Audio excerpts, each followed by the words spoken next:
Egipto, una de las grandes civilizaciones de la antigüedad.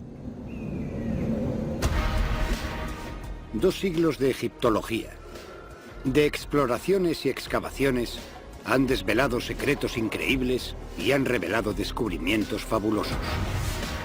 Ahora, con la ayuda de las técnicas más avanzadas y de las investigaciones más recientes, estos descubrimientos se examinan de nuevo. Por primera vez, los expertos más importantes del mundo se han unido para revelar la lista definitiva de los 10 mayores descubrimientos del antiguo Egipto.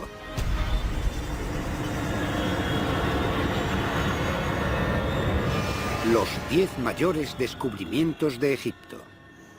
Cada uno de estos 10 descubrimientos es un tesoro por derecho propio, pero también son mucho más que eso. Cada uno es en cierta manera una llave que nos abrirá la puerta de una de las civilizaciones más extraordinarias entre todas las que han habitado el mundo. Estos descubrimientos son en realidad puertas que se abren al pasado y nos permiten ver cómo vivían los antiguos egipcios, lo que pensaban y lo que hacían. Los objetos encontrados hace décadas o incluso hace siglos todavía representan un reto. Deben ser interpretados, decodificados. ¿Cómo los mensajes secretos convirtieron esta tumba en una máquina para resucitar? Las escenas por sí mismas y las palabras inscritas en las paredes de estas tumbas son como códigos de programación o como un manual de instrucciones. ¿Qué había detrás de la ola de violencia que arrasó las tumbas más hermosas de Egipto? Con seguridad era crimen organizado, grupos de hombres organizados y bien estructurados. Construían a una escala que no sería igualada durante miles de años. ¿Cómo lo hacían? Nadie está completamente seguro de cómo la gente con herramientas muy simples y con mucho sudor se las arregló para construir un monumento tan impresionante. A lo largo de 30 siglos, su cultura sobrevivió a invasiones constantes y duró más que todos sus rivales. Los egipcios tenían un gran sentido de la cultura, una historia tan larga que de verdad cambiaron más ellos a los invasores que los invasores a ellos. Crearon una superpotencia que dominó durante más tiempo que cualquier otra a lo largo de la historia. Ahora, la ciencia, la tecnología y las últimas investigaciones revelarán la vida y el pensamiento de los egipcios. El doctor Zahi Hawass es el arqueólogo de más prestigio de Egipto y es el guardián de todas las antigüedades egipcias. Nos guiará a través de los mayores descubrimientos egipcios mientras trabaja con un equipo de expertos científicos y viaja de un lado a otro del país. Vamos a llevaros a correr una aventura que no olvidaréis en la vida. El primer descubrimiento revela la ingeniosa muestra de tecnología que permitió que Egipto se convirtiera en una de las más grandes civilizaciones antiguas. Este descubrimiento fue un milagro. Nos muestra las habilidades de los egipcios. Hay que destacar que ese avance tecnológico se encuentra dentro de un barco. El barco del faraón Keops. Hace más de 4.500 años, el faraón Keops ordenó construir la Gran Pirámide. Lo que enterró debajo de ella es, a su manera, tan impresionante como la misma pirámide. Lo más sorprendente de este descubrimiento es cómo los egipcios de hace 4.600 años construyeron este barco increíble. El barco de Keops es el artefacto más extraordinario del mundo. Tiene la altura de 13 pisos y se levanta sobre un extremo. Está compuesto de 1.200 piezas y se aguanta con unos pequeños trozos de madera y algo parecido a una costura. El yacimiento de Giza se había excavado muchas veces. Pero este hallazgo fue fruto de la casualidad. El descubrimiento se debió a un accidente. Muchos de los grandes descubrimientos suelen estar acompañados por la suerte. Era 1952. El arqueólogo Kamal el-Malak estaba supervisando la limpieza de una zona que estaba junto a la Gran Pirámide. Aquí, al sur de la pirámide, estaba completamente cubierto de piedras y escombros, y empezaron a limpiarlos. Mientras estaban limpiando, encontraron esas grandes losas de piedra caliza que estaban colocadas con cuidado. Curioso, el Malak hizo un agujero en una de ellas. Cuando ese hombre miró dentro, me dijo: pude oler la historia. Descubrió 41 grandes bloques que pesaban entre 17 y 20 toneladas. Cubrían un foso de más de 30 metros de longitud. Pero fue el contenido del foso lo que entusiasmó a los egiptólogos. Había un enorme montón de madera y cuerda y remos que delataban de qué se trataba. ¿Por qué iba a enterrar Keops un barco en el desierto junto a su pirámide? La respuesta nos explica cómo los egipcios veían a la muerte y lo que el faraón creía que le pasaría. La pirámide guardaría sus restos mortales, pero su alma se iría, se transformaría. Keops era rey y dios, así que al morir se haría uno con el dios Sol. Al ascender a los cielos, el faraón se haría uno con el dios del sol, Ra. Unificados harían el viaje diario del sol a través de los cielos. Los llevarían, según creían los egipcios, en un gran barco. La idea de hacer eso tenía sentido para los egipcios, porque ellos veían el camino del barco no volando por el cielo, sino más bien viajando por los ríos que rodeaban todo su mundo. Según la manera de pensar de los egipcios, este barco tenía un objetivo claro y práctico. Se usaría en la otra vida. Keops era rey y dios, así que al morir no necesitaría el barco solamente para viajar de un lado a otro visitando a la gente, sino que eso era mucho más importante, se uniría al dios Sol. El barco de Keops llevaría a su dueño a través de los cielos. Tenía un papel religioso fundamental y es un signo de otra cosa. El hecho de que los barcos y el agua eran el centro de la vida en Egipto. El barco de Keops es un gran testimonio de la importancia del Nilo para los habitantes del antiguo Egipto. Los barcos eran un sinónimo del Nilo y el Nilo era Egipto. Los egipcios dependían del Nilo porque les proporcionaba comida, agua, riego, pero sobre todo dependían del Nilo para moverse de un lugar a otro. El Nilo unía el norte y el sur de Egipto. Los egipcios comerciaban con el mundo exterior por el Nilo. Era la riqueza que el río traía lo que hizo que su civilización creciera. El Nilo fue lo más importante para que los egipcios construyeran esta civilización, y por eso se dice que con los egipcios el Nilo construyó el antiguo Egipto. Los tesoros, oro y joyas, llegaban desde Nubia, en el lejano sur. El duro granito con el que se construyeron los mejores monumentos viajó cientos de kilómetros por el río desde Asuán. Los faraones enviaban expediciones de comerciantes a la tierra de Punt, casi 2000 kilómetros al sur. El comercio basado en los barcos trajo incontables recursos al país y permitió que los faraones de Egipto construyeran un imperio. La importancia de los barcos para los habitantes del antiguo Egipto se pone de manifiesto en el arte que hay en las paredes de todo el país. Pero los dibujos no pueden revelar las técnicas ingeniosas que usaron para construir esas enormes naves. Para los arqueólogos, el descubrimiento de este barco real, perfectamente conservado por la forma de enterrarlo, es como una máquina del tiempo. Parece como si las aristas de estos maderos acabaran de salir de un astillero y que no hubiera pasado un solo segundo en 4500 años. Los arqueólogos pueden investigar la tecnología que usaban los antiguos egipcios para construir barcos como si hubieran estado presentes en su construcción hace 45 siglos.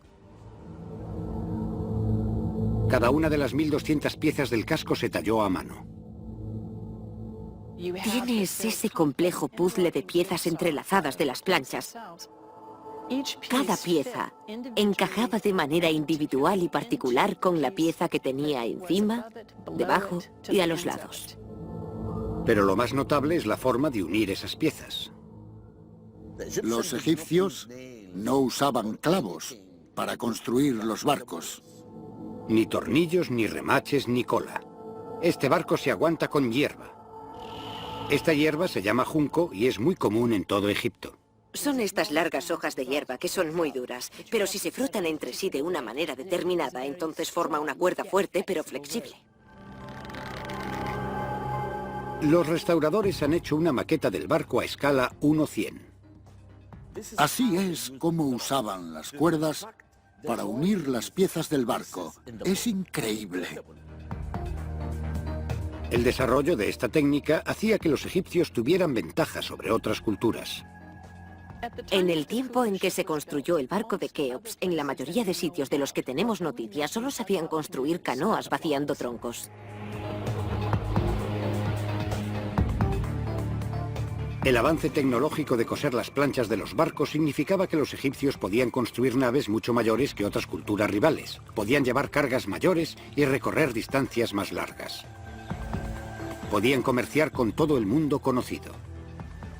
Los egipcios no solo viajaban por el Nilo, también eran perfectamente capaces de salir a navegar por el Mediterráneo, a los lugares que deseaban ir. Esta fue la base de un tremendo éxito económico. Puso los cimientos de 3000 años de civilización. Ayudó a crear una de las superpotencias más triunfadoras que el mundo ha visto. El barco de Keops es el primero de los 10 mayores descubrimientos de Egipto porque los barcos iniciaron el nacimiento de un imperio.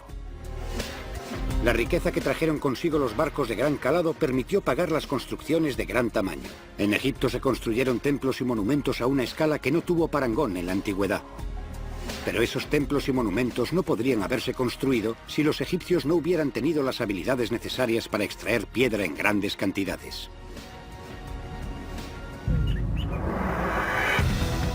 Sin piedra no habría habido estatuas o monumentos. Mucho de lo que hoy conocemos de los egipcios lo sabemos porque lo dejaron grabado en la piedra. A continuación, un equipo de científicos intentará descifrar los secretos de los maestros de obra del antiguo Egipto. Con un nuevo experimento, intentarán utilizar el poder que construyó una nación y dejó un legado extraordinario.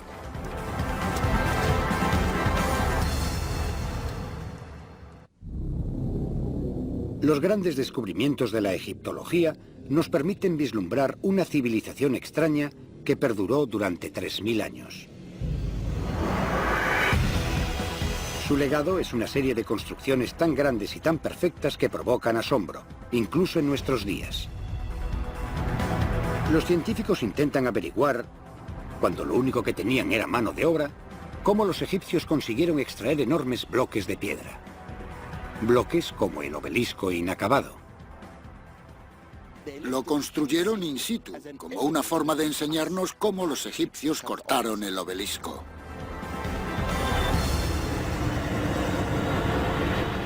Cantera del obelisco inacabado. El obelisco inacabado pesa más de 1000 toneladas. Más de lo que pesan 500 coches todoterreno. Está situado en la antigua cantera de Asuán, en el Alto Egipto. El obelisco nunca se sacó de la cantera. Los arqueólogos han intentado averiguar por qué después de tanto trabajo fue abandonado. Si se hubiera acabado, se habría levantado a una altura de 10 pisos por encima del suelo. Decorado con imágenes y jeroglíficos, se habría alzado como un componente vital dentro del conjunto de un templo. El obelisco era el símbolo de conexión entre el rey y el dios Sol. Los obeliscos son piezas de precisión de la tecnología espiritual. Para los egipcios, un obelisco era un símbolo del sol, era un rayo del sol, así que era algo parecido a un conductor de poder. Al funcionar como conductores espirituales de la luz, los obeliscos podían recoger y canalizar la energía de los cielos. Tenían que construirse en una única pieza de roca maciza. Si estaba roto, eso significaría que el rayo de sol estaba roto y por lo tanto se rompería el poder del dios. Así que cuando los ingenieros descubrieron una grieta en el obelisco de Asuán, lo abandonaron. Un símbolo de mala suerte para los egipcios se ha convertido en buena suerte para los científicos. Una de las cosas que pasan en la arqueología es que los fracasos son casi tan importantes como los éxitos. Los indicios que hay, tanto en el obelisco como a su alrededor, nos revelan cómo los antiguos canteros excavaron estas enormes piedras. Como si se tratara de una máquina del tiempo de 1000 toneladas de peso, nos ofrece una instantánea de un trabajo de hace 3000 años mientras se estaba llevando a cabo. Usando los indicios que hay en el obelisco inacabado en un nuevo experimento, los científicos esperan demostrar cómo era posible. Empezamos a descubrir cosas sorprendentes que enriquecieron nuestros conocimientos acerca de los obeliscos.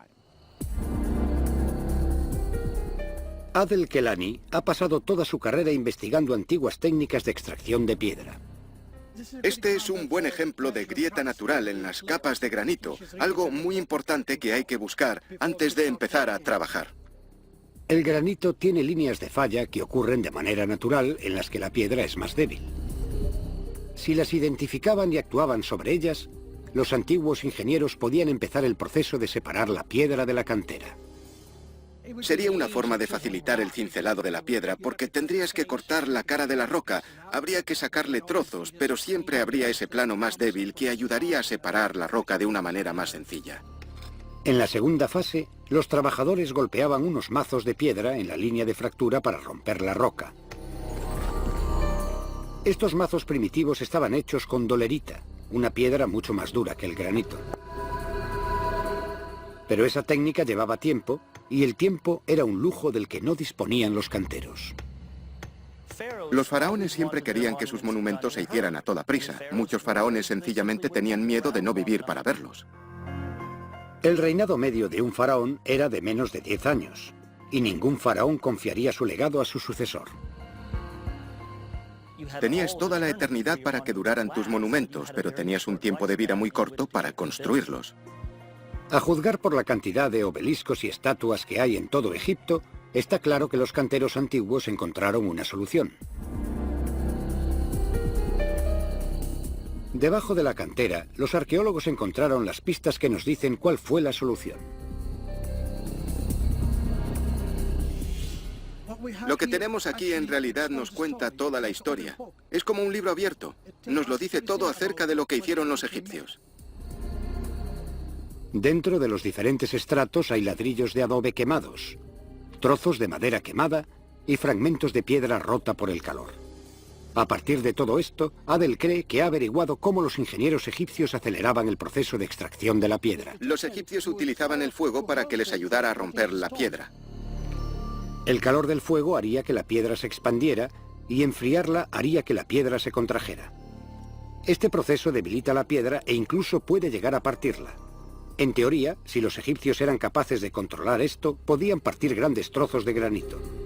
Pero Adel no ha comprobado esta teoría hasta ahora. Estoy ansioso por ver el resultado porque es un nuevo descubrimiento.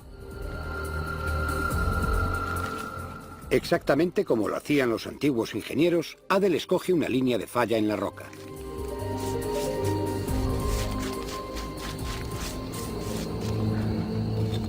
Los ladrillos de adobe encontrados en el yacimiento del obelisco inacabado sugieren que los antiguos ingenieros construyeron un muro para contener el fuego.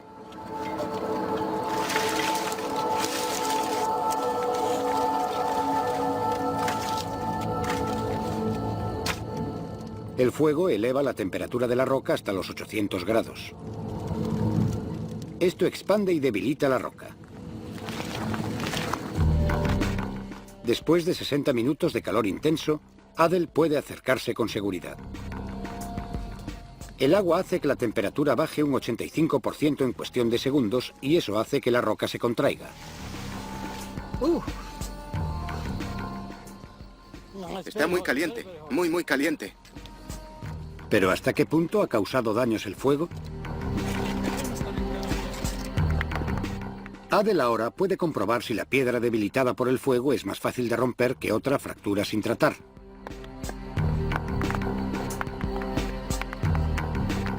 Después de media hora ordena que paren.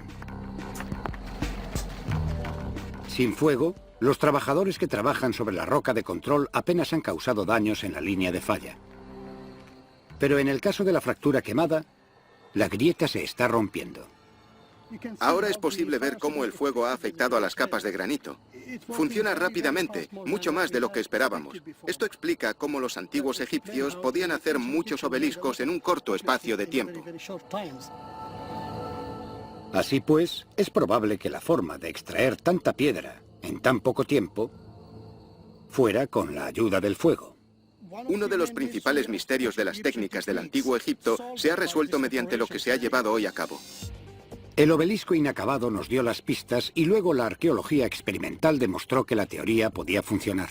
Explica cómo los egipcios podían extraer piedra a una escala que era casi sobrehumana. Descubrimos exactamente cómo cortaron el obelisco. Estos grandes monumentos todavía tienen el poder de inspirar admiración. Fueron construidos hace miles de años sin nada que se pareciera a nuestra tecnología moderna y estamos empezando a entender cómo lo hacían. Pero el tercer descubrimiento nos lleva más allá de la tecnología, hasta los maestros constructores de Egipto. Los hombres que crearon uno de los monumentos famosos más característicos de la historia. Los mayores descubrimientos hechos en Egipto revelan los secretos de una civilización poderosa y espectacular que duró 3000 años. Los antiguos egipcios construyeron algunos de los monumentos más impresionantes del mundo, y el más impresionante de todos es la Gran Pirámide. El tercer descubrimiento está relacionado con la gente que la construyó. Nadie está completamente seguro de cómo la gente, usando herramientas muy sencillas y mucho sudor, se las arregló para construir un monumento tan impresionante. Ahora la ciencia está a punto de revelar la respuesta a este misterio. Trabajadores de las tumbas de las pirámides.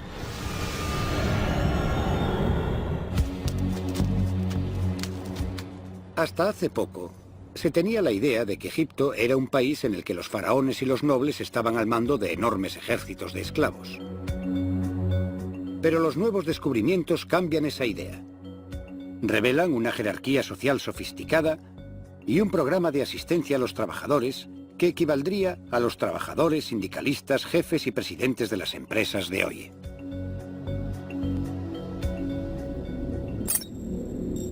Las pirámides están situadas en Giza.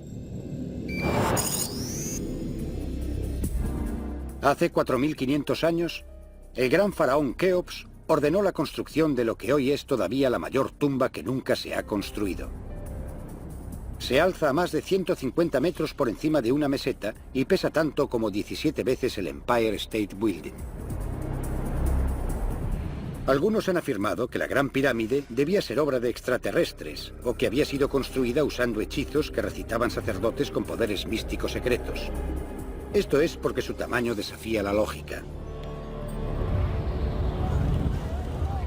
Hasta hace poco, muchos creían que la habían construido grupos ingentes de esclavos. Pero ahora, el Dr. Hawass ha hecho un descubrimiento que revela el misterio de quién construyó las pirámides. Pude escribir la historia de los constructores de las pirámides a partir del descubrimiento de sus propias tumbas. Este descubrimiento tuvo lugar gracias a un trabajo paciente, digno de un detective, y a la ciencia de la arqueología forense. En 1990 el Dr. Hawass encontró pruebas misteriosas. Empezamos la excavación y yo encontré cosas muy extrañas. Encontré huesos y semillas y me pregunté qué era todo eso. Se dieron cuenta de que las tumbas de los constructores estaban hechas del mismo material que las propias pirámides. Trozos de piedra caliza, granito y basalto, de lo que sobró de la construcción de la pirámide. Esta roca es lo que habían usado para construir la tumba de su rey. Con los trozos que sobraron, construyeron tumbas para ellos. Un poco más arriba, subiendo la colina, el equipo del Dr. Hawass descubrió tumbas más elaboradas. Una llevaba un nombre. Una descripción jeroglífica, que en realidad era un inspector, el capataz que controlaba a los trabajadores que arrastraban las piedras. Así que los trabajadores estaban claramente organizados en una jerarquía. El capataz estaba enterrado en un terreno más elevado que los trabajadores corrientes, cosa que era un reflejo de un estatus superior. Las pruebas encontradas en las tumbas sugieren que los trabajadores tenían roles definidos y responsabilidades diferenciadas. Era como un equipo de trabajadores de la construcción de hoy. Esta es otra tumba única que encontré. Esta tumba perteneció a un hombre llamado Nefertis. Ahora podemos ver su nombre, Nefertis. Pero lo que realmente es único, en mi opinión, es... mirad las escenas. Nunca antes lo había visto. Están fabricando cerveza y también haciendo pan. Y por eso pienso que Nefertis podría haber sido el encargado de la panadería. Las estatuillas halladas en Giza están en el Museo del Cairo. Esas estatuillas muestran los diferentes roles de los ciudadanos que incluían la elaboración de pan y de vino. Otros relieves pintados muestran a los escribas que llevaban las cuentas y los libros de los comerciantes. Una vez más, esto apunta a la existencia de una mano de obra organizada en líneas familiares como una comunidad industrial moderna. Y parece que estaban bien valorados y que cuidaban bien de ellos. Las pruebas revelan que había un programa de asistencia médica. Descubrimos que muchos trabajadores sufrían accidentes con piedras que caían sobre sus manos o sus piernas. Su trabajo consistía en mover piedras pesadas. Todos los esqueletos de hombres y mujeres muestran que se ejercía fuerza sobre la espalda. Aún así, las pruebas forenses muestran que el nivel de cuidados médicos que recibían era sorprendentemente sofisticado. Janet Monge es una antropóloga física especializada en el estudio de huesos antiguos. Vemos que la diáfasis muestra claramente que en algún momento, mucho antes de la muerte del sujeto, hubo una fractura del hueso. Los huesos están muy bien unidos uno a otro, así que posiblemente fueron inmovilizados durante algún tiempo. Y desde el punto de vista moderno, diríamos que los huesos de estos individuos presentan unos procesos de curación muy buenos. Se hizo un buen trabajo. Está claro que estos trabajadores estaban muy bien valorados por sus superiores. Ser un trabajador era un privilegio poco común. Te pagaban bien, cuidaban de tu salud y en realidad era un chollo de trabajo. Las tumbas de los constructores de la pirámide revelan una estructura organizada de profesionales y artesanos hábiles que trabajaban dentro de una jerarquía. Estaban apoyados por un sistema de asistencia al trabajador. Este descubrimiento puede probar que las pirámides no fueron construidas por esclavos. Como las tumbas de Giza pertenecían a gente corriente, parece que los buscadores de tesoros se han olvidado de ellas. Fue otra tumba, que se mantuvo sellada durante 35 siglos, la que proporcionó el descubrimiento más conocido de Egipto. La tumba del faraón más famoso de todos los faraones, Tutankamón. El antiguo Egipto fue una de las civilizaciones más duraderas de la historia. Fue guiada por los reyes más poderosos. Estas estatuas son la representación de hombres reales. ¿Quiénes eran? ¿Cómo eran? Los arqueólogos están intentando averiguarlo en la tumba del faraón Tutankamón. Esto no es el icono de una estatua, es el icono del mundo entero. ¿Quién era el hombre que había detrás de la máscara dorada? El tesoro de Tutankamón. El Valle de los Reyes, en la orilla occidental del Nilo. El Valle de los Reyes contiene 63 tumbas. Pero durante siglos la tumba de Tutankamón permaneció escondida. En 1922, el gran explorador y egiptólogo Howard Carter inició su búsqueda. Howard Carter se pasó 5 años, 5 temporadas, intentando encontrar la tumba, hasta que un día por la mañana, cuando los trabajadores empezaron a limpiar por los alrededores, encontraron 15 escalones que conducían a la entrada de la tumba. La tumba estaba a 10 metros de profundidad dentro de la roca caliza del valle. El final del pasillo estaba bloqueado. Carter hizo un agujero. Y en esta habitación pudo ver cosas maravillosas.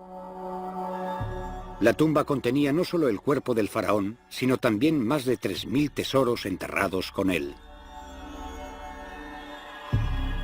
Desde entonces la tumba ha sido como un imán para los egiptólogos que han examinado y analizado la momia y sus tesoros. Y ahora los arqueólogos pueden profundizar más que nunca. Pueden ver al rey niño como nunca se le ha visto antes. Los arqueólogos usan la ciencia médica moderna para estudiar este cuerpo de 3500 años. Un TAC toma miles de rayos X de un cuerpo y los unen para formar una imagen tridimensional. El TAC es maravilloso para la arqueología, de verdad. En realidad permite verlo todo. Se puede ver cómo murió este rey cuando murió. Se puede ver todo. Los expertos están investigando un agujero misterioso en la parte posterior de la cabeza del rey Tut. ¿Podría tratarse de la herida que lo mató? Si miráis el cráneo, veréis que hay un agujero en la parte posterior de la cabeza. Se aprecian daños en las vértebras superiores e incluso en la base del cráneo, en el foramen magnum, el lugar donde se conectan. La herida podría estar relacionada con daños producidos en un ataque. Ese agujero hace que todo el mundo piense que el Niño de Oro fue asesinado. ¿Encontró el joven rey una muerte violenta? Podríamos encontrar una pista en el proceso antiguo de momificación.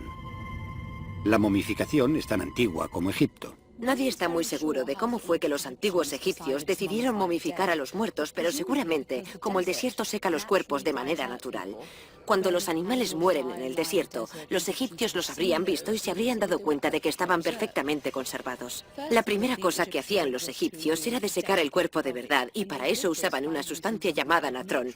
Sin natrón era imposible hacer una momia.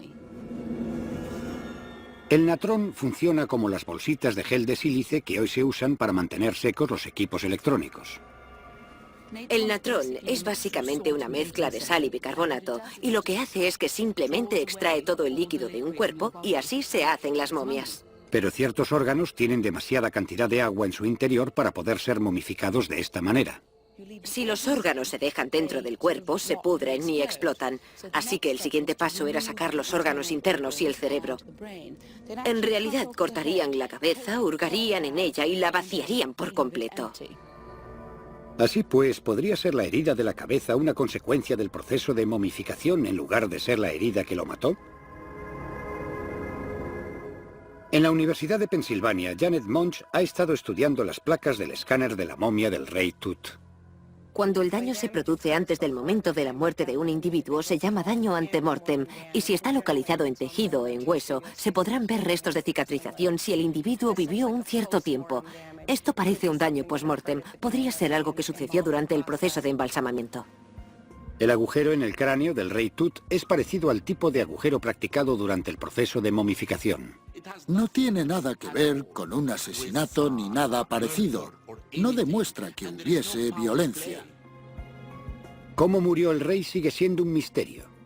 Pero la ciencia puede ayudar a mostrar cómo vivía para que podamos meternos en la cabeza y en la vida de un regente de Egipto. Parece que el faraón no tenía un aspecto tan real como sugiere su máscara funeraria. Tiene una bonita barbilla cuadrada. A excepción de eso, su cara es bastante esbelta y delgada. Naturalmente, uno no quiere reírse de un rey, pero si este rey estuviera en el patio de un colegio, creo que podría ser el chico a quien todos llaman conejo o paletas o algo parecido.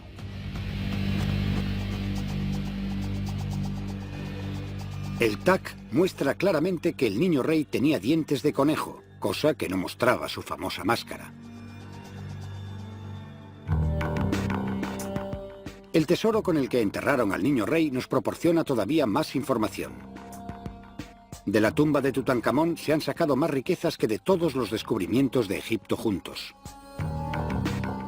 Esta famosa máscara estaba enterrada con 6 carros completos y una cantidad de oro valorada en millones de euros.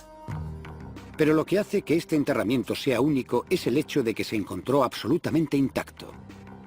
Más allá de toda la confusión provocada por el hecho de encontrar toda esa cantidad de oro que pesa cientos de kilos, además, tenemos todo el equipamiento completo de la tumba de un faraón egipcio.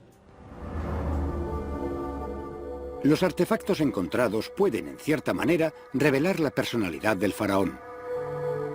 Estaban diseñados para cumplir las mismas funciones para las que habrían sido usados en vida.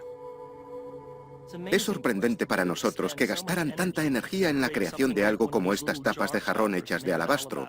Son obras de arte perfectas, exquisitas, pero se suponía que nadie iba a verlas nunca. Se enterraron en la tumba del rey, fuera de la vista de todos, para siempre. El tipo de artefactos encontrados y el cuidado con el que se manufacturaron nos permite deducir cómo vivía Tutankamón. Los egipcios creían que el más allá se parecía mucho a esta vida, aunque era mejor, así que tenías que llevarte contigo todo lo necesario. Los objetos que Tutankamón quería en su tumba, para el más allá, eran los que había disfrutado durante su vida. Sabemos que le gustaba un juego de yeso en particular llamado Senté, porque fue enterrado con varios juegos, desde un tablero grande de Senté con su caja muy formal, hasta una versión pequeña que tiene este tamaño de viaje hecha de marfil. Tutankamón era el soberano supremo de una superpotencia. Estos artefactos nos recuerdan su juventud y quizás nos permiten adivinar su carácter. Mientras que el descubrimiento de Carter mostraba al mundo el faraón, la ciencia nos muestra el hombre. Nuevas investigaciones en los artefactos de la tumba y en la momia de Tut podrán revelar más detalles acerca del hombre real que había tras la máscara. Pero en el antiguo Egipto, como hoy, la mayoría de la población no formaba parte de la realeza. Eran hombres y mujeres corrientes, trabajadores, que formaban el corazón de la nación. A través del próximo descubrimiento, los egiptólogos pueden averiguar algo sobre esa gente corriente, los ciudadanos del antiguo Egipto.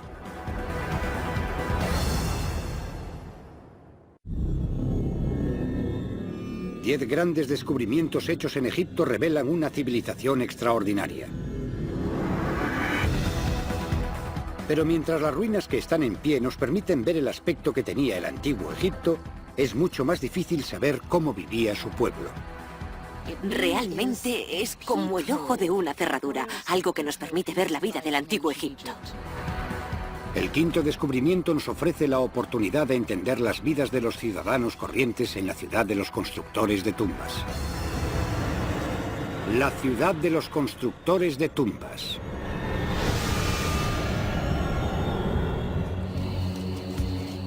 La ciudad de Deir el-Medina nos permite intuir de forma curiosa la vida cotidiana del antiguo Egipto. Estaba situada en la orilla occidental del Nilo. Los restos de una ciudad egipcia sin contaminar hacen que sea un hallazgo muy poco común y valioso. Deir el-Medina sigue bastante intacta, tal como la dejaron sus habitantes, así que constituye realmente una buena fuente de recursos para los arqueólogos a la hora de reconstruir la vida de los antiguos egipcios. Perdura porque fue construida en piedra. La mayoría de las ciudades del antiguo Egipto se construyeron con ladrillos de adobe en la llanura que se inundaba con las crecidas del Nilo y desaparecieron. Lo más espectacular y lo mejor de Deir el-Medina es que ha perdurado.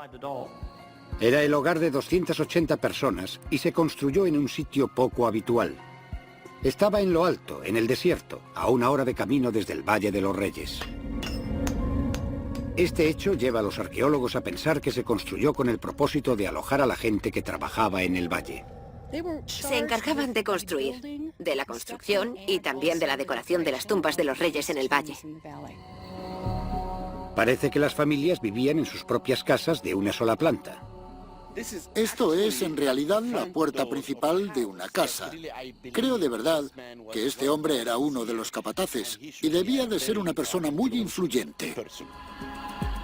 Los artesanos, orfebres y constructores de tumbas tenían un estatus alto en una tierra donde la mayoría de la población trabajaba duro muchas horas cultivando la tierra. Los trabajadores tenían un trabajo que era algo así como un chollo.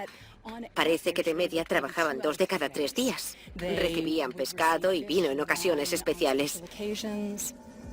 Probablemente les gustaba su trabajo. Además de construir las tumbas de los faraones, los ciudadanos de Deir el-Medina construyeron las suyas.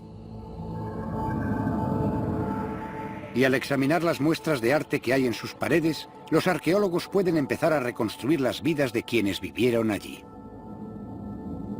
En realidad, podemos aprender mucho de la vida cotidiana de las tumbas de Deir el-Medina.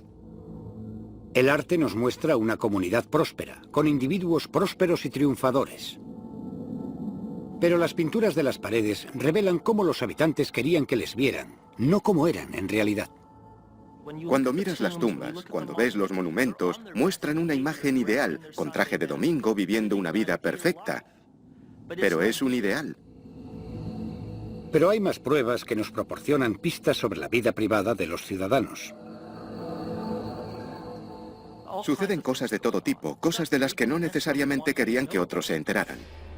Las pistas están en todas partes. Todas las paredes de piedra alrededor de la ciudad son de piedra caliza, así que cualquier trozo de montaña que salga con un ángulo plano como este es una potencial superficie para escribir.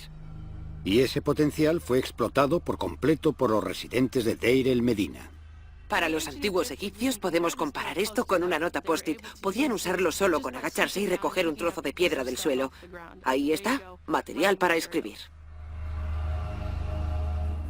Estos fragmentos, conocidos con el nombre griego de ostraca, se usaban para documentar tanto registros oficiales como notas privadas. El hecho de que los ostracas se usaran para enviar mensajes a los amigos proporciona a los expertos documentos únicos, antes desconocidos en los registros arqueológicos. Podemos ver cómo los egipcios esencialmente se desmelenaban. Los ostracas revelan cómo pasaban su tiempo de ocio. Les gustaba beber. Obviamente les gustaba fornicar y les encantaba cotillear. A partir de estos estratos, se puede reconstruir la vida de hace 3000 años, cómo vivían, y podemos saber casi todo a partir de las inscripciones en la piedra. Los hallazgos de Deir el-Medina revelan que la vida de sus residentes no era tan diferente de la nuestra. Por primera vez, este descubrimiento no nos habla de reyes y reinas, como hasta ahora, sino de la gente corriente y de su vida cotidiana. Pero ellos vivieron sus vidas entre las tumbas de los muertos. Los egipcios eran gente muy espiritual.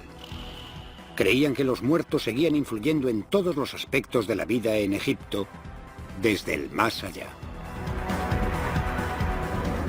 Para mostrarnos el sexto de los 10 mayores descubrimientos de Egipto, el Dr. Hawass abrirá de nuevo una tumba que ha estado cerrada al público durante décadas. Descubrirá lo que los egipcios creían que era un superordenador mágico que medía casi 300 metros.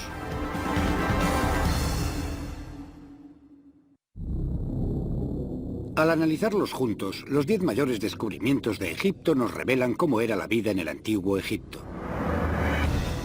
Pero es imposible entender la vida de los egipcios sin entender sus creencias acerca del más allá. El sexto descubrimiento, la tumba de Seti I, nos proporciona una información increíble. Lo que tenemos aquí es esencialmente un libro de viaje o una guía para el más allá.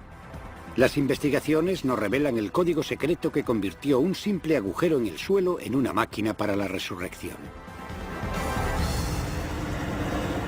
La tumba del faraón Seti I.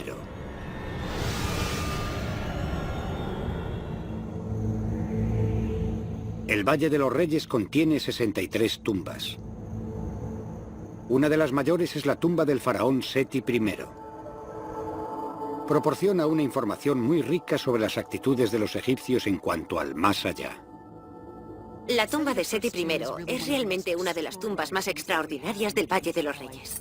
La tumba de Seti es una de las que están situadas en el Valle de los Reyes, en la ribera occidental del Nilo. A finales del verano de 1817, un explorador italiano llamado Giovanni Belzoni llegó al yacimiento. Belzoni había sido un forzudo de circo, pero dedicó el resto de su vida a la egiptología. A través de un estudio minucioso de la geología del valle, Belzoni descubrió 8 tumbas en solo 2 semanas. Y la tercera semana había doblado el número de tumbas descubiertas. Aún así, no fue hasta la mañana del 16 de octubre de 1817 cuando Belzoni hizo el hallazgo que le haría famoso. Cuando Belzoni encontró esta tumba en 1817 fue un milagro. Sus ojos brillaban. Encontró un pequeño corredor y pensó que también estaba intacto. Para proteger el arte de las paredes de la humedad y del aliento de los visitantes, la tumba de Seti está cerrada al público. Pero como jefe del Servicio Egipcio de Antigüedades, el Dr. Hawass es la única persona del mundo con el poder de ordenar que se abra la tumba.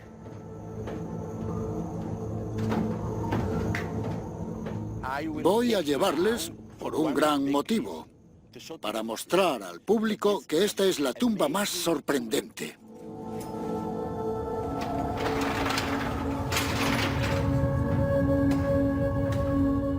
La entrada desciende a través del lecho de piedra. La tumba está cortada en la piedra, a más de 100 metros de profundidad. Contiene una de las muestras artísticas más espectaculares del antiguo Egipto. Todas las superficies están pintadas. Lo que te deja sin respiración es no solo la belleza de las formas, sino también los colores vivos que usaban. Una de las escenas más hermosas muestra la relación entre Seti I y la diosa Nut. Pero lo sorprendente en todas las escenas es que se puede ver que ella le abraza para mostrarle su apoyo y su bendición para que él pase al más allá. Los arqueólogos están analizando las ilustraciones para entender mejor lo que los egipcios creían que le sucedería al faraón en el más allá. Esta es una de las pocas tumbas en el Valle de los Reyes que nos dice cómo convertirá al rey en Dios. La base de todo esto es la creencia de los egipcios de que de día el dios del sol, Ra, conducía el sol a través del cielo, dando así vida a la tierra. Pero de noche viajaba al infierno para luchar con los demonios que amenazaban la tierra de Egipto. Este ciclo era de vital importancia para los antiguos egipcios. Creían que si no se completaba, el sol no saldría, el Nilo no correría y el mundo se acabaría. Después de muerto, Seti tendría que unirse al sol en esta lucha. El rey se unirá al ciclo solar durante las horas que pase atravesando el infierno, y es de vital importancia que forme parte de ese ciclo, porque esa sería su función en el más allá. Seti tenía que asegurarse de levantarse de entre los muertos para poder cumplir con su deber y con su destino. Las ilustraciones que encargó para su tumba eran un hechizo mágico para facilitar su resurrección. Los hechizos mágicos son como manuales de instrucciones o como programas de ordenador. Funcionan, consiguen su objetivo. Esto era un arte. Era lógico y funcional, como líneas de código programadas en una máquina. La tumba es una máquina para la resurrección. Funciona. En realidad consigue su objetivo. Las escenas en sí y las palabras inscritas en las paredes de estas tumbas son como un código de programación o como un manual de instrucciones. Las instrucciones codificadas revelan cómo los egipcios consideraban el misticismo y la magia. Eran algo real. Una vez que crees en la magia, una varita mágica no es muy diferente de un martillo. Es una herramienta, funciona y ayuda a conseguir un objetivo. Ahora estamos en el final de la tumba. Las imágenes que hay en estas paredes representan el paraíso. El dios Osiris reinaba en el paraíso. Las ilustraciones muestran claramente a Seti encontrando al dios y uniéndose a él. ¿Cómo podía Seti estar con Osiris en el paraíso exactamente al mismo tiempo en que estaba en el infierno luchando con los demonios? Para los egipcios, hacer dos cosas a la vez no representaba un problema. Los antiguos egipcios eran muy listos en cuanto al más allá y creían en la multitarea. La filosofía religiosa egipcia permitía que sus dioses y faraones estuvieran en muchos lugares al mismo tiempo. Bien, tendremos que entender el punto de vista racional, el punto de vista lógico. Es una construcción de la mentalidad occidental que viene de la antigua Grecia. Los antiguos egipcios, en lugar de ver las cosas como contradictorias, las veían como dos caras de la misma moneda. La tumba de Seti es un indicio de la manera que tenían los antiguos egipcios de ver el mundo, tan diferente de la de hoy. Tenían muchas creencias que a nosotros pueden parecernos extrañas, como los faraones que se convierten en dioses y las almas que están en dos sitios a la vez. Y que los objetos y las imágenes tenían poderes reales y prácticos de carácter mágico. Veneraban a sus dioses en algunos de los templos mayores de la historia. El séptimo descubrimiento revela que el antiguo Egipto estaba construido a una escala aún mayor de lo que habíamos pensado y que sus monumentos más impresionantes pueden estar todavía enterrados.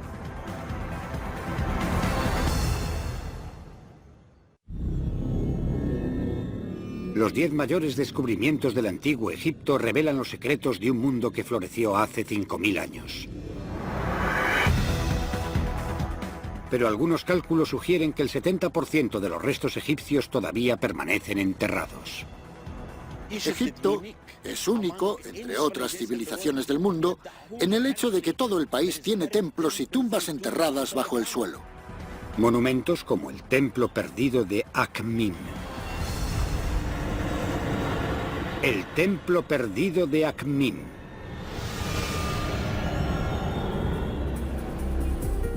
Algunas teorías sostienen que los antiguos egipcios construyeron muchos más monumentos de gran tamaño de los que se pensaba anteriormente. El Templo Perdido de Akhmin proporciona una prueba espectacular que apoya esta afirmación. Egipto es famoso por las pirámides de Giza en el norte. Los visitantes también se dirigen a los complejos de templos de gran extensión que hay en el sur, en Luxor. Pero hay nuevos indicios que sugieren que los egipcios construyeron a escala colosal por todo el país. La parte central de Egipto es un territorio poco conocido para los turistas, e incluso para muchos egiptólogos profesionales. Este podría ser otro destino preferente dentro de Egipto para los turistas en el futuro. ¿Podría estar situado en esta zona el mayor templo descubierto hasta la fecha? Akhmin está situado en el centro de Egipto, a unos 300 kilómetros al sur de El Cairo. Hay indicios de que aquí había un templo enorme, pero está enterrado bajo la ciudad moderna. Es muy difícil para los arqueólogos trabajar en los asentamientos egipcios por una simple razón. Si era un buen sitio para vivir en el pasado, todavía es un buen sitio para vivir, y la gente todavía vive ahí. Uno de los problemas de Akhmin es que es una ciudad viva y una ciudad que ha crecido a lo largo de los milenios, y por lo tanto, el centro antiguo de Akhmin ha sido absorbido por el desarrollo urbano. Pero el desarrollo de la ciudad moderna también tiene sus ventajas. Mientras se excava para poner cimientos, se pueden encontrar elementos del pasado. El desarrollo es un arma de doble filo, especialmente en Egipto. Cuando en un lugar como Akhmin decidieron construir una oficina de correos en los 80 y excavaron unas zanjas, se encontraron con unas estatuas magníficas. En 1981, mientras excavaban para hacer los cimientos de un nuevo edificio, los trabajadores descubrieron la base de una estatua enorme.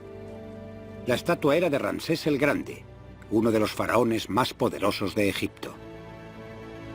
Esta estatua podría haber superado los 60 metros de altura. Era enorme.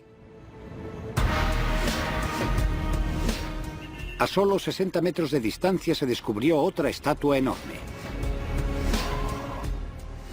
Estamos ante los pies de la mayor, de la más completa y hermosa estatua de una dama que nunca se hiciera en el antiguo Egipto. La estatua representa a la mujer de Ramsés, Meritamen. Muchos creen que ella fue la reina que encontró a Moisés entre los juncos y lo crió como a un hijo. El tamaño de las dos estatuas nos permite deducir el tamaño del templo. Pero si existen otras ruinas de ese templo, están enterradas bajo la ciudad moderna. Los arqueólogos tienen que descubrir lo que está ahí sin excavar. La egiptología es una ciencia muy rigurosa porque no solo se basa en las excavaciones, también requiere un análisis exhaustivo. El primer indicio para los expertos está en los escritos de los viajeros de hace más de 1000 años. Hablan de un lugar colosal en Akhmin.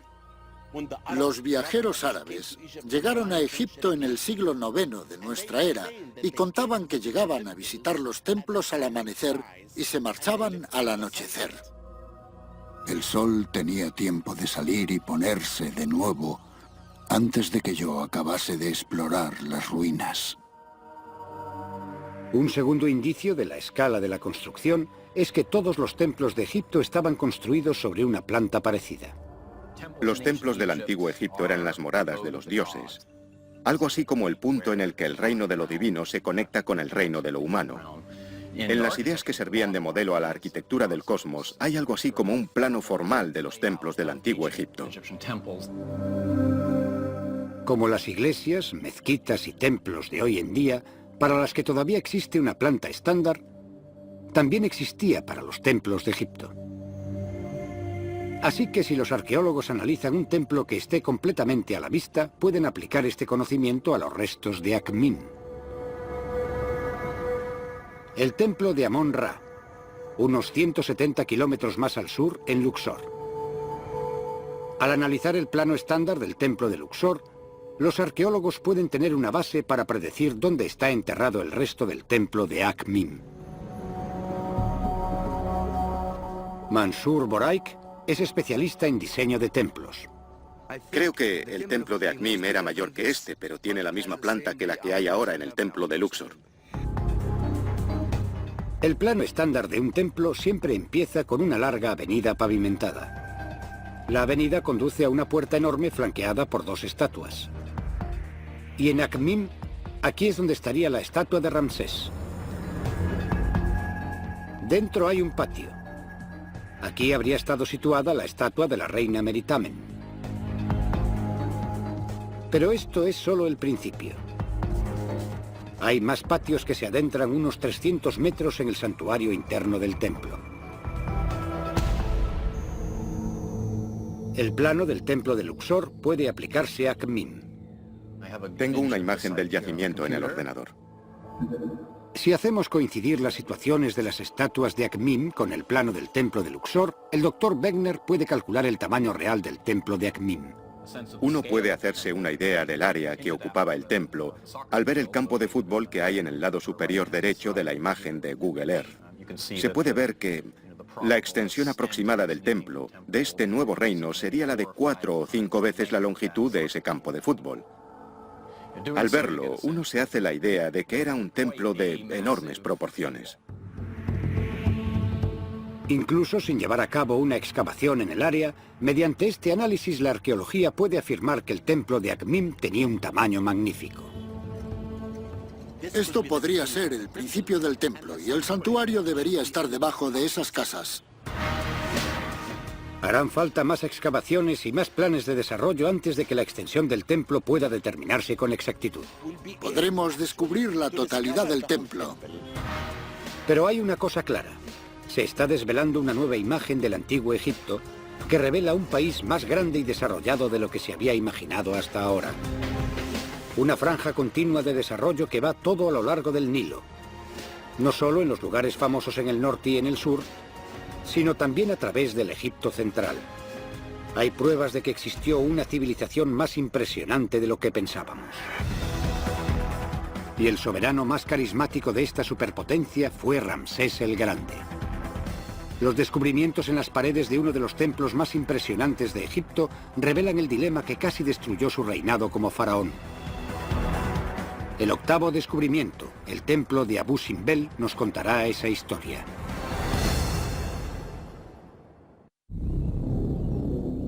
Desde las tumbas a los templos, los misterios del antiguo Egipto han fascinado al mundo desde hace siglos.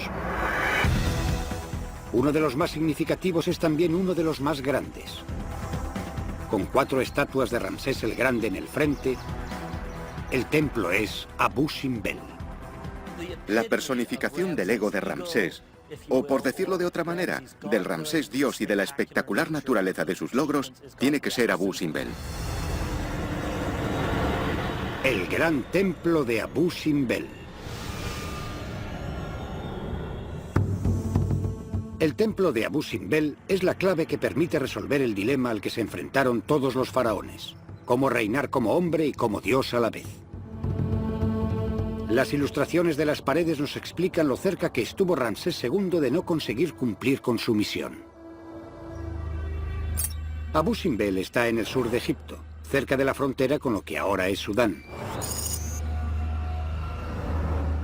Hay 4 estatuas gigantescas extraídas de la roca y cada centímetro de las paredes del templo está cubierto con ilustraciones que muestran el triunfo del faraón.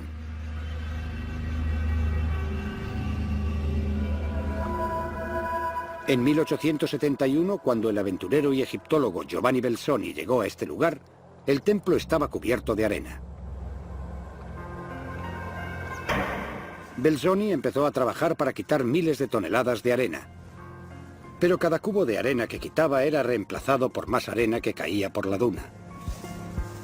Cuando ya estaba a punto de rendirse, descubrió una solución simple para un problema que parecía imposible de resolver. Al mojar la arena, ésta se mantendría en su lugar. El plan fue un éxito. Después de 4 años de lucha, finalmente encontró la entrada del templo y se convirtió en el primer hombre que entró en él desde hacía siglos. El templo de Abu Simbel era un monumento al constructor más grande de Egipto, el guerrero y faraón Ramsés II. Ramsés II era uno de los reyes famosos. En la historia del antiguo Egipto reinó durante más de 67 años y convirtió las tierras de Egipto en un museo abierto que albergaba sus logros. Pero el análisis de las ilustraciones de las paredes y de las estatuas revela el doble papel de un faraón de Egipto. La primera función es la de ser el defensor de la nación. Es el guerrero campeón, el héroe solitario que defiende Egipto de todos los enemigos. Su segundo papel tiene que ver con la religión. El papel de faraón en el plano religioso no es solo como jefe, devoto o intermediario entre los hombres y los dioses, sino que el rey tiene un pie en el mundo divino y otro pie en el mundo humano.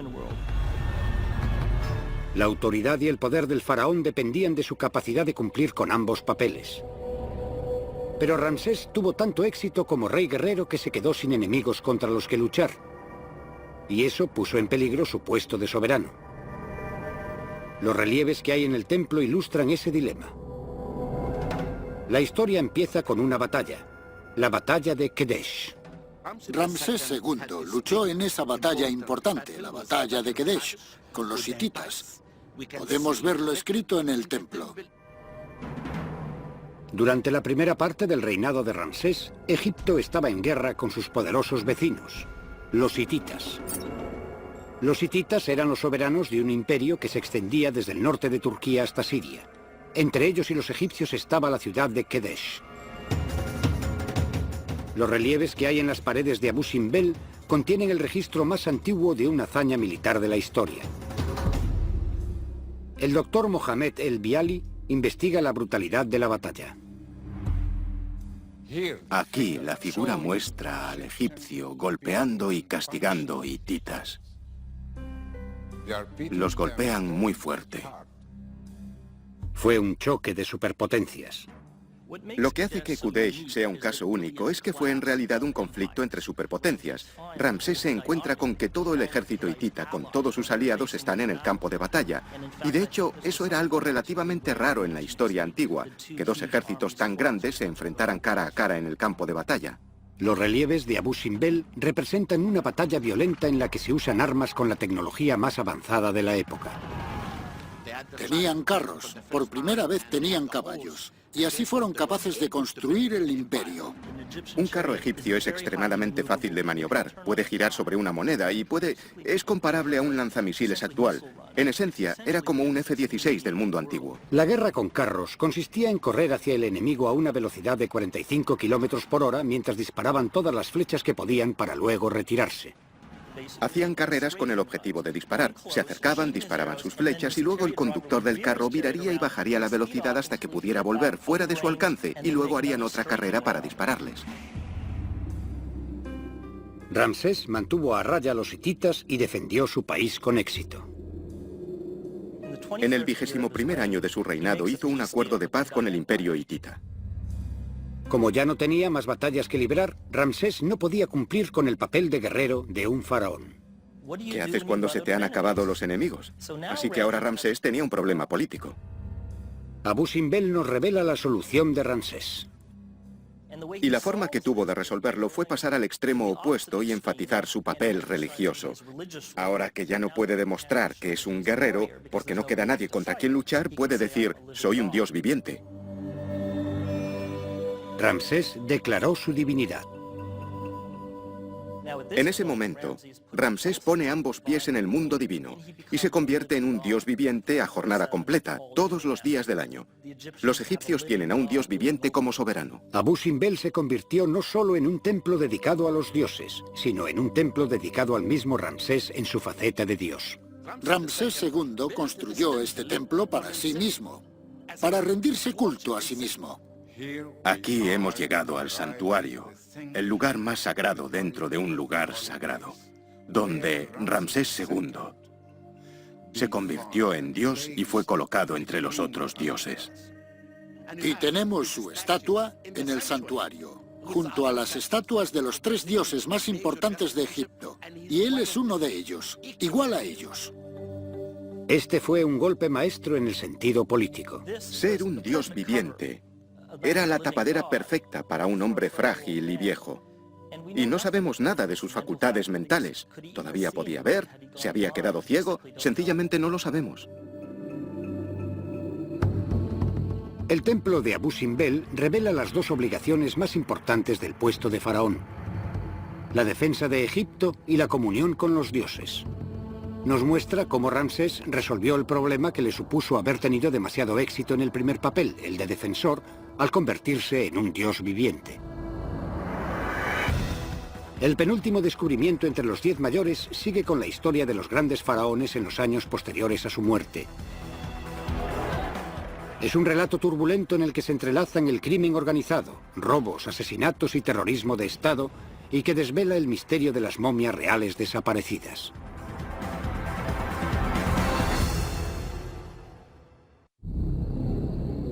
Los 10 mayores descubrimientos de Egipto nos permiten ver el mundo de un imperio que duró 3000 años.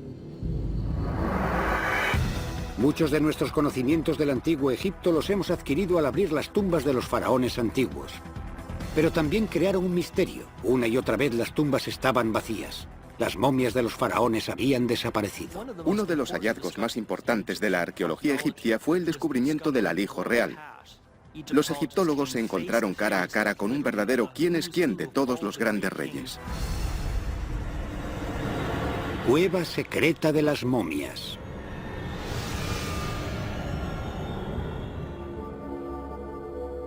El descubrimiento del alijo, o escondite de las momias reales que habían desaparecido, permite intuir el estado político de Egipto en el apogeo de su poder. Una historia de crimen organizado y terrorismo de Estado que casi destruyó una nación. Las pruebas se encuentran en la ribera occidental del Nilo.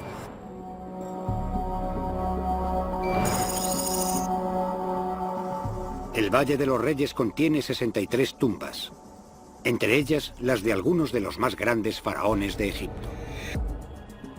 Casi todas las tumbas estaban vacías cuando se descubrieron, sin las momias ni los tesoros. Pero a unos 5 kilómetros escasos del Valle de los Reyes hay otro cañón. En él no hay tumbas y se pensaba que tampoco había secretos escondidos. Hasta que en 1890 un pastor estaba buscando una cabra perdida en los acantilados. En una grieta, en medio de una pared de roca, encontró la entrada a una cueva. Y cuando entró en el hueco, vio un pasillo de quizá más de 60 metros excavado en la roca. Dentro estaban los restos de más de 50 enterramientos diferentes, y entre ellos estaban las momias de algunos de los más grandes faraones de todos los tiempos. Para resolver el acertijo de por qué estaban ahí esas momias, los arqueólogos tuvieron que mirar al estado político y social del Egipto de hace 3000 años. La sequía y las luchas internas entre bandos políticos rivales llevaban al país a un estado de anarquía. Todos estos problemas ecológicos, políticos, las invasiones extranjeras, básicamente era un caso en el que todos los sistemas se colapsaban. Cuando un sistema gubernamental complejo se enfrenta a múltiples amenazas, a múltiples problemas con los que podría enfrentarse uno a uno, pero que suceden todos a la vez, el sistema no puede con todos. Todo empieza a derrumbarse y acaba por caer. La sociedad se extinguió. La población se enfrentaba al hambre y a la pobreza. La necesidad de oro llevó a la gente al lugar donde sabían que podrían encontrarlo: las tumbas de los faraones. Por la noche, la gente solía ir y meterse dentro para buscar las momias. Y entraban en las tumbas y lo rompían todo. Estos actos sacrílegos nacieron de la desesperación. Una vez que se ha cruzado la línea que separa la civilización del caos, nada, ni siquiera la creencia en los dioses, el miedo al sacrilegio o el miedo a la condenación eterna te impedirá robar tumbas o profanar templos. Pero este no era el trabajo de criminales ocasionales. Se trataba claramente de crimen organizado. Eran grupos de hombres organizados y bien estructurados, incluso con algún sistema de jerarquía interna entre ellos. El robo de tumbas era algo así como un negocio en auge. Esto creó uno de los primeros ejemplos de crimen organizado de la historia. Literalmente todo el mundo se metió en el negocio de robar tumbas. Todo el mundo está metido en eso, desde oficiales de alto rango que, si no robaban las tumbas ellos mismos, ignoraban lo que pasaba y recibían oro para compensar. Pero algunos sacerdotes del templo de Luxor todavía se veían como guardianes de la religión egipcia, de los templos y de las tumbas de los faraones. Se encargaron de rescatar y esconder las momias. Querían proteger a los reyes. Se llevaron todas las momias y las enterraron aquí. Incluso lejos de todo el mundo. No revelaron el secreto a nadie. El hecho de que los sacerdotes salvaran estas momias permite que los científicos estudien los restos físicos de los soberanos más poderosos de la antigüedad. Si cerramos los ojos y volvemos atrás miles y miles de años, podemos imaginar a este rey vivo. Después de que las momias fueran descubiertas, se las llevaron al Museo Egipcio del Cairo, donde se mantienen en un ambiente estéril. Si entramos en esta habitación ahora, veremos cuerpos muertos y los miraremos. Nos asustaremos y reiremos y lloraremos y sonreiremos, pero para la ciencia, esta es la primera vez que todas estas momias nos hablarán. Pero lo más revelador es lo que no está ahí. Se enterraba a los faraones con tesoros valiosísimos, pero ninguna de estas momias se encontró con nada de valor. Cuando vemos estos ataúdes desmontados, nos damos cuenta de que el oro y las demás joyas y objetos valiosos se han quitado sistemáticamente de algunos de ellos. Esto nos da una prueba de que pudo existir una conspiración de alto nivel. Cuando alguien roba una tumba en mitad de la noche y tiene miedo de que lo vayan a matar, de que lo vayan a arrestar, van a tener mucha prisa, se estarán muriendo de miedo, se llevarán lo que puedan y se irán corriendo. Pero estos cuerpos han sido despojados metódicamente. Esto sugiere que los mismos sacerdotes eran quienes los despojaban. La misma gente que los rescataba fue la que les quitó el oro y los objetos valiosos que todavía tenían con ellos.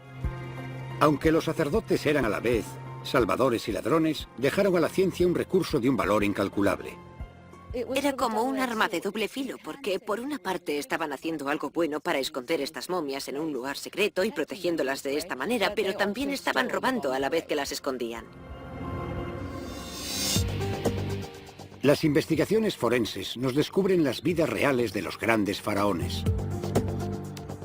Pero a través de este descubrimiento también podemos obtener una visión de la sociedad del antiguo Egipto. Una sociedad al borde de la anarquía. Y cuando la nación se derrumbó, los otros imperios se aprovecharon rápidamente y Egipto sufrió invasiones durante siglos. Pero en lugar de ser destruida, la cultura egipcia era tan fuerte que los invasores adoptaron las costumbres y creencias de su nuevo hogar.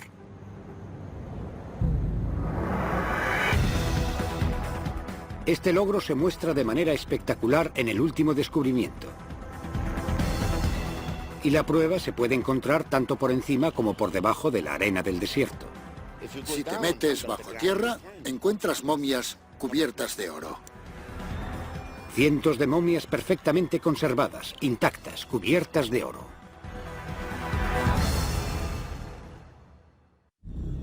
Durante siglos, la antigua civilización de Egipto ha cautivado la imaginación de científicos, arqueólogos y aventureros.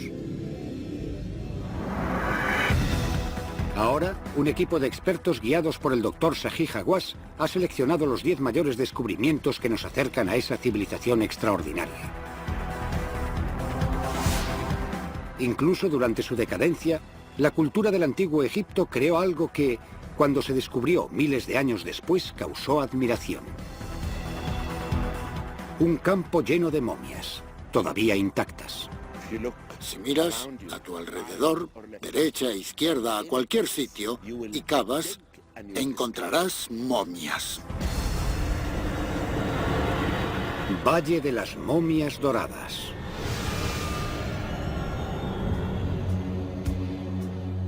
A lo largo de su historia, Egipto fue atacado por muchos imperios.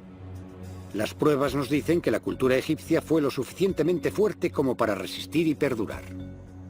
La cultura egipcia, la sociedad egipcia, las creencias religiosas egipcias conquistaron a los conquistadores. El oasis de Bajarilla, en el desierto occidental. Las primeras pistas de que esta zona es poco habitual se pueden encontrar en la propia arena. El valle está lleno de huesos y calaveras. Los esqueletos pertenecen a cadáveres enterrados. Han sido desenterrados por animales salvajes y son una muestra de lo que hay bajo la arena. El descubrimiento no lo hizo un aventurero ni un arqueólogo. De hecho, el descubridor ni siquiera sabía hablar. El descubrimiento fue un accidente. En 1994, un burro se perdió en el desierto. Cuando el dueño fue en busca de su bestia, lo encontró clavado en el suelo, mirando un agujero que había en el desierto. Miró dentro del agujero, vio momias. Y yo vine aquí y empezamos la excavación. Fue como un sueño.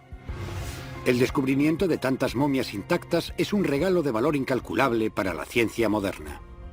Durante los primeros tiempos de la arqueología egipcia, muchos cementerios fueron excavados por los primeros egiptólogos que sacaban los cuerpos, los huesos y las momias se tiraban, se dispersaban.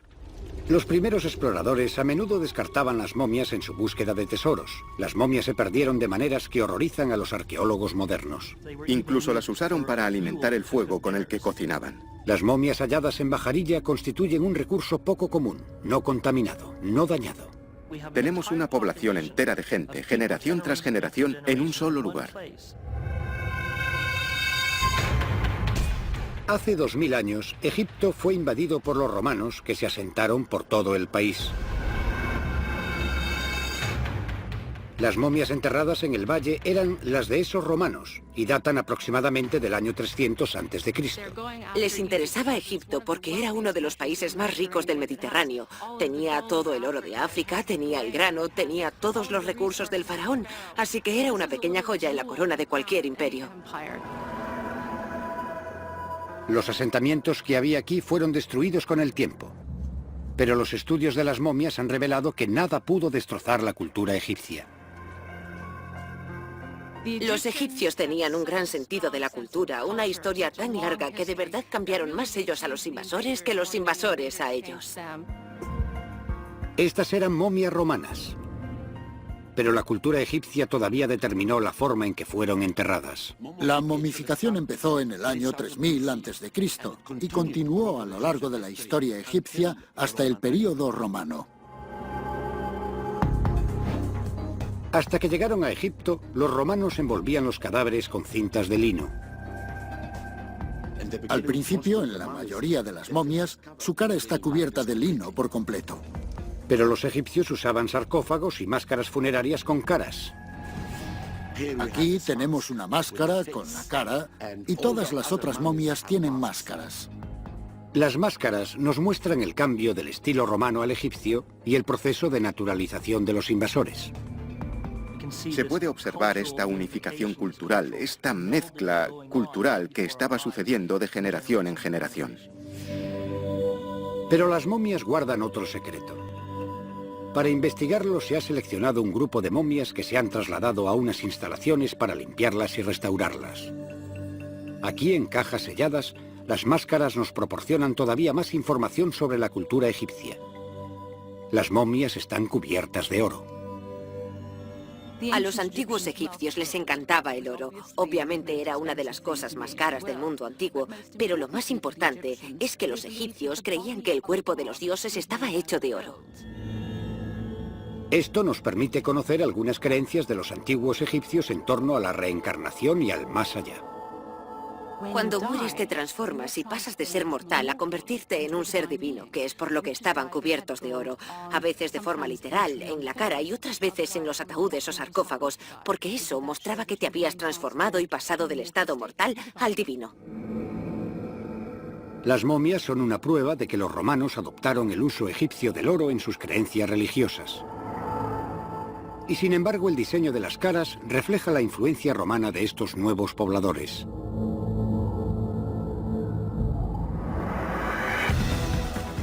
Las momias doradas son una prueba de la fusión de lo faraónico y lo romano en una nueva civilización egipcia.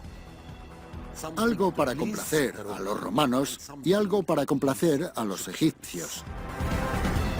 Las momias del valle demuestran que sin importar lo que hubiera pasado a lo largo de su historia, Egipto era a la vez tremendamente fuerte y flexible. Esto permitió una continuidad de las creencias y las tradiciones que eran esencialmente egipcias. Este sentido de identidad les daba una estabilidad que les permitía descartar cualquier imperio y abrazar lo que viniera. Ahora que hemos revelado los mayores descubrimientos de Egipto, podemos unirlos para completar el retrato del mundo de los antiguos egipcios. Un mundo que ha permanecido poderoso y cautivador hasta el presente.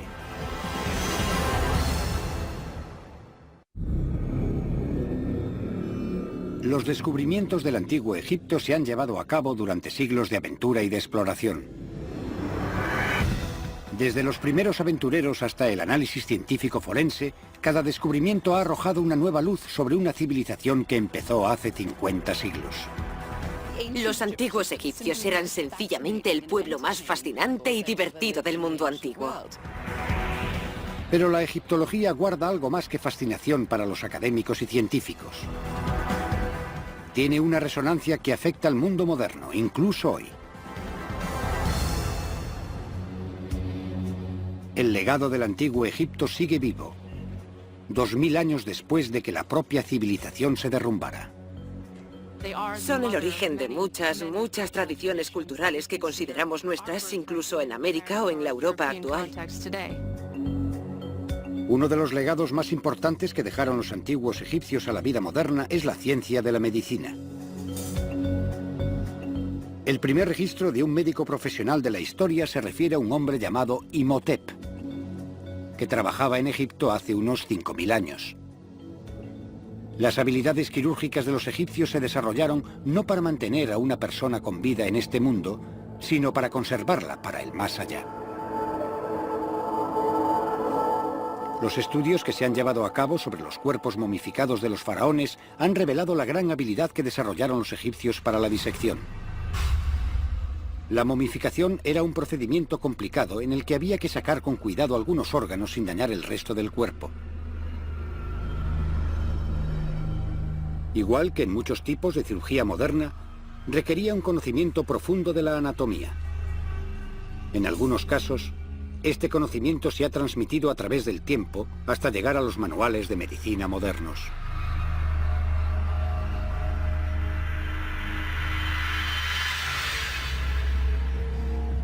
Y la medicina no es la única ciencia que está en deuda con los antiguos egipcios.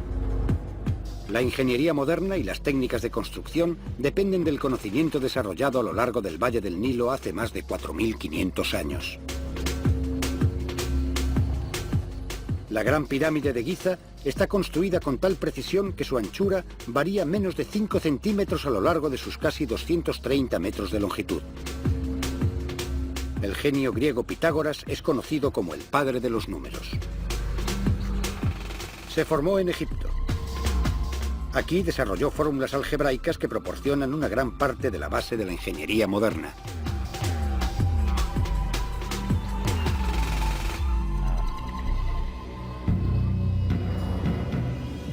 Cada vez que los científicos exploran el mundo de los antiguos egipcios, aumenta la deuda que el mundo moderno tiene con esta civilización. Y persisten en la búsqueda de nuevos descubrimientos día a día. Le corresponde a la gente joven venir por aquí para intentar averiguar si hay algo más descubrimientos de este tipo por hacer. Es una forma apasionante de hacer esa búsqueda. Hay un nuevo camino abierto a la investigación en el Valle de los Reyes. Desde la tumba de Seti I a los tesoros de Tutankamón, el valle ha proporcionado muchos de los descubrimientos más importantes del antiguo Egipto. Pero todavía puede guardar muchos secretos. Esto se confirmó con el hallazgo de una nueva tumba en 2006. La llamaron KV-63. Muchos científicos creen que todavía hay más tumbas por descubrir en el valle. No se conocen todos los enterramientos de los faraones. Hay muchas oportunidades de descubrir algo. Los registros escritos producen una lista en la que constan más faraones que tumbas descubiertas hasta el momento. Esto es lo emocionante, que hay al menos una validación del concepto. El moderno análisis científico está descubriendo formas de empezar a buscar nuevas tumbas.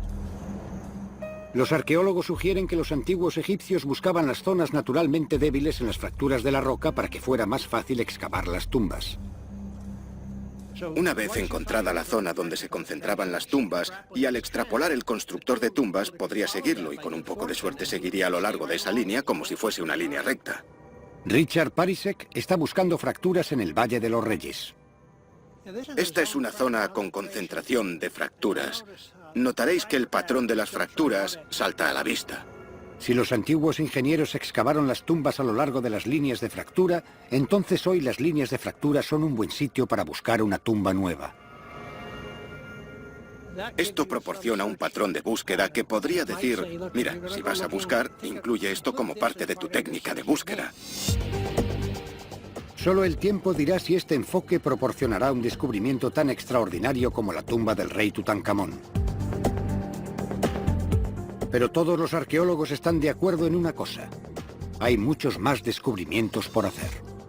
Las generaciones futuras tendrán una idea diferente en cuanto a los 10 mayores descubrimientos y a su importancia, porque los métodos científicos siguen evolucionando.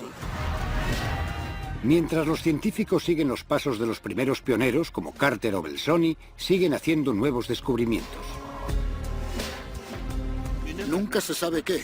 La arena de Egipto podría esconder más secretos. Estos secretos desvelan no solo los misterios de un imperio extraordinario, sino también el poderoso legado que 3000 años de civilización dejaron al mundo moderno. Y mientras este mundo moderno sigue maravillándose ante los grandes descubrimientos del presente, los descubrimientos del futuro prometen todavía más información, asombro y conocimiento acerca de una de las más grandes civilizaciones de la historia. La duradera civilización de los antiguos egipcios.